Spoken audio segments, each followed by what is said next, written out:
করতে পারবে না যদি তার পূর্ব জন্মের কোনো সুকৃতির ফল না থেকে থাকে।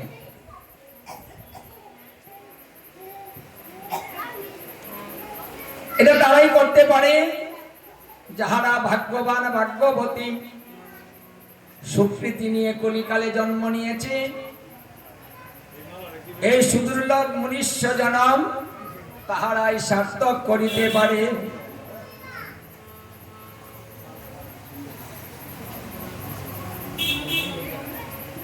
হরিভক্তি বিলাসে বলছে, নিয়ম মাস আগত দেখে যে মানুষ নিয়ম ধারণ করে না সেই মানুষকে নরাধম বলা হয়।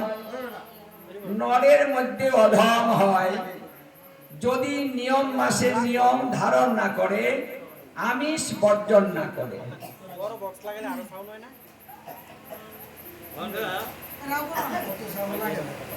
দেখুন, সুযোগ বারবার আসে না। অনর্পিত চরিং চিরাত, এবারের ধর্মটা হচ্ছে অনর্পিত ধর্ম।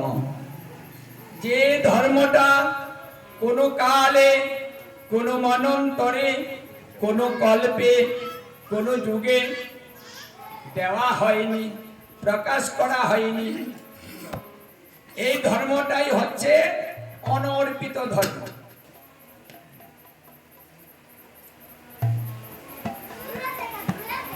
ব্রহ্মার একদিনে এই সুযোগটা আমরা মাত্র একবার পেয়ে থাকি। ব্রহ্মার একদিনে একবার, দিনে একবার সুযোগ। তাহলে কত দিনে আসে?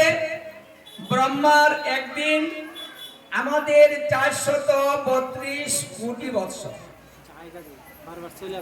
তাহলে ব্রহ্মার এক রাত্র